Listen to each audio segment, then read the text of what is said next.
Happy you could join me for another one of these little philosophical drives through town.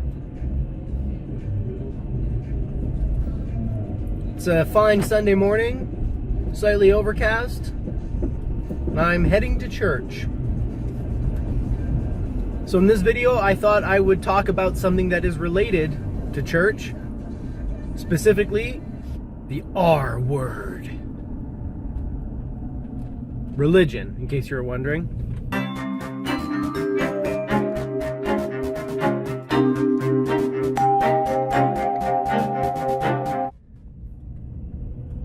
I call it the R word because in a lot of circles these days, religion seems to be a little bit of a dirty word. I often hear people say things like, religion is evil, or the world would be a better place without religion. Now I have to say right off the bat that I am biased. Obviously. I wouldn't be going to church if I didn't see some value in religion. The point that I'm going to make about religion is this. It can be evil because it's not a person. That's point number one, actually. I've got several points to make. So anytime you hear someone say religion is evil, the world would be a better place without religion, right off the bat, they're very confused. Because saying that something is evil implies that it has some kind of free will and that it chooses to behave in an evil way. Religion is not a person. Religion is a system. It is a system, a framework, whatever you want to call it, a model. And it is a model that people adopt, and it has a great range of effects depending on which religion we're talking about. Which brings me to point number two.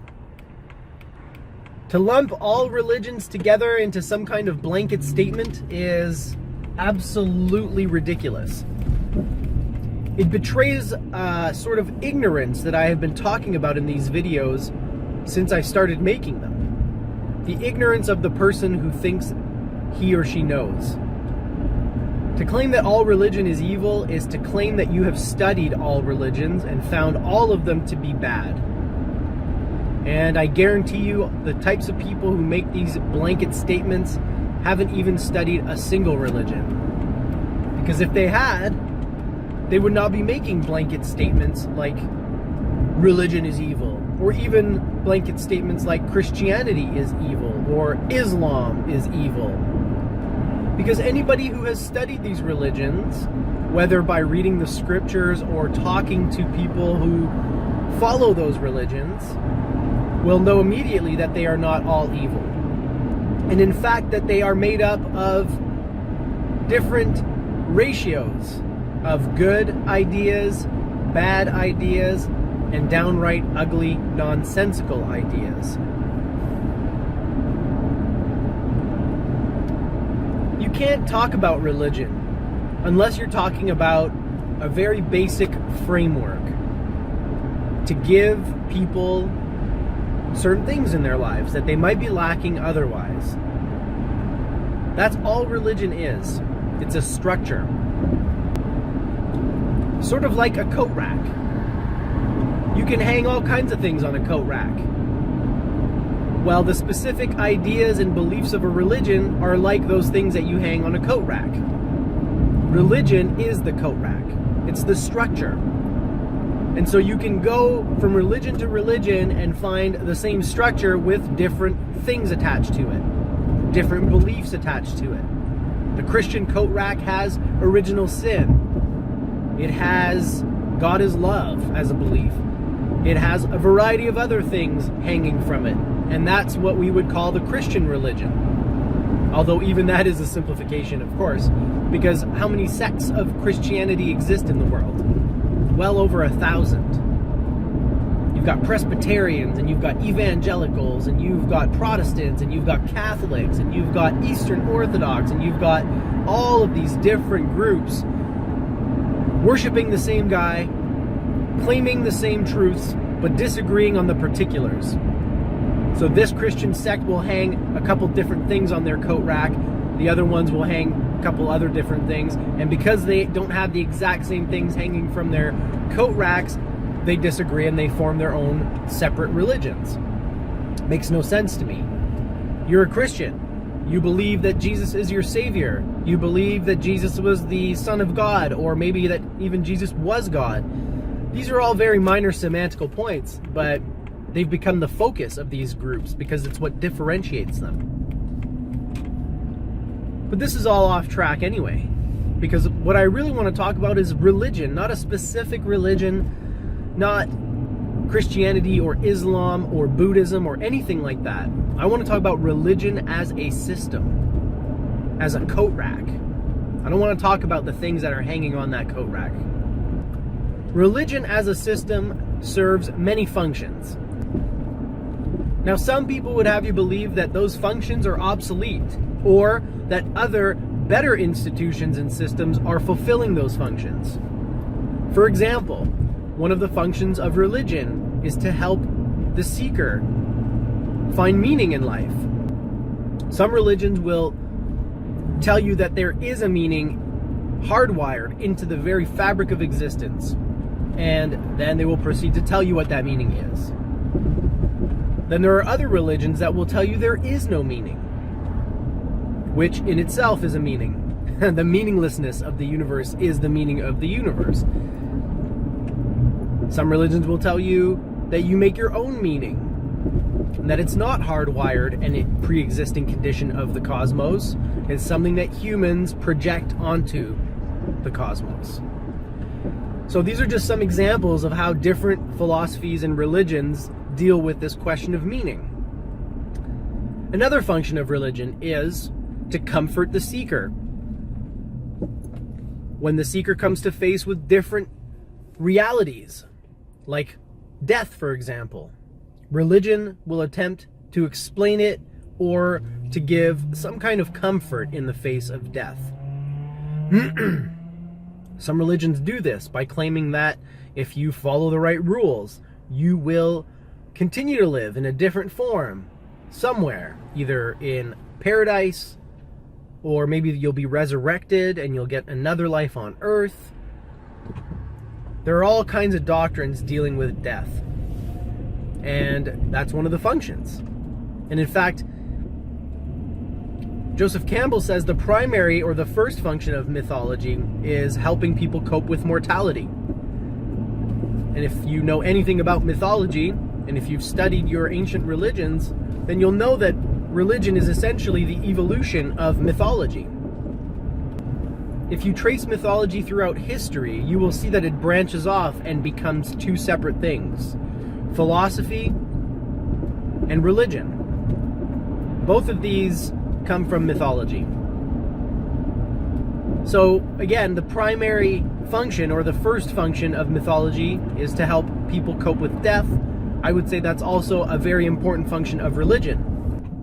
Another function of religion is to help seekers lead ethical lives, or to live in a systematic way. So instead of just following the whims of your impulses and desires, religion will provide you with different tools to live purposefully and with clear principles and ideals in mind. This is very important, because if we don't have something fixed or something reliable, we're basically just wandering around aimlessly. Or we'll fall prey to other institutions and other organizations that will try to tell us how we should be, how we should look, how we should behave. What do you think so far? Does religion sound evil the way that I'm describing it? Does it sound obsolete? Sure, I mean, science can help us and give us some pretty accurate information with regards to some of those questions. The idea of ethics and morality can be approached from a scientific point of view, and we will glean lots of valuable insights in that effort. But will we know everything we need to know about morality? I don't think so. We can look at morality as a product of evolution, as part of the group dynamic that is intrinsic to any social animal, but it won't tell you what ethical code you should follow. It won't tell you which one is best. And if anything, the scientific approach tells us that morality is subjective and contextual. And so it doesn't actually help you figure it out for yourself at all. It just tells you information about it. So we still need something more to make it work for us. Science isn't enough. Science can tell us about death as well. It can tell us what happens after our bodies die. But science doesn't even recognize the self. It doesn't recognize the soul. Science doesn't deal in non-material objects and phenomena, which is why consciousness is such a pain in the ass for scientists. Which is why even things like the mind or the psyche is difficult for scientists to grapple with. Because try as you may, look where you will, split my head open, dig in the gray matter, you will not find my mind. You'll find my brain, but you won't find my mind. You won't find my psyche, and you won't find anywhere in that massive gray matter my consciousness. So again, science is limited. It's limited not only in its methodology, but it's also limited in its definitions and the boxes that it contains itself in. Science has created a network, a system, much like religion is a system, but science is limited by its own system. It can't go beyond the boundaries that it's created for itself. And a lot of the issues that are handled or dealt with in religion are issues that science can't touch. Yet. I'm hoping that scientists will open their minds. I'm hoping that scientists will stop being so focused on the material and realize that the material is a byproduct of something that is vastly different. And it's starting to happen. Scientists are starting to see things that are hard to explain, especially in the quantum world. But in any case, to say that religion is obsolete because science is, again, another form of ignorance. Now, I do apologize if you feel that way. But again, remember, I'm talking about religion as a structure. Science can tell you how to split an atom, but religion will tell you whether or not you should use that technology to destroy entire cities. I'm not saying it's going to tell you the right answer. I'm just saying religion provides an extra element that isn't found in science. Science is observational, it's descriptive. Science helps you figure out the mechanisms and the causes behind physical phenomena. Hugely important. Science is where I get my theology from. Because the whole creation of the universe, the Big Bang, and the way that all of the elements came into being through this system of stars that are collapsing and creating heavier elements. All of that stuff to me is a source of awe and wonder, and I trust it. I'm not 100% certain that it's true, but it's the truest thing that I have found. Much truer than the story in Genesis, taken literally.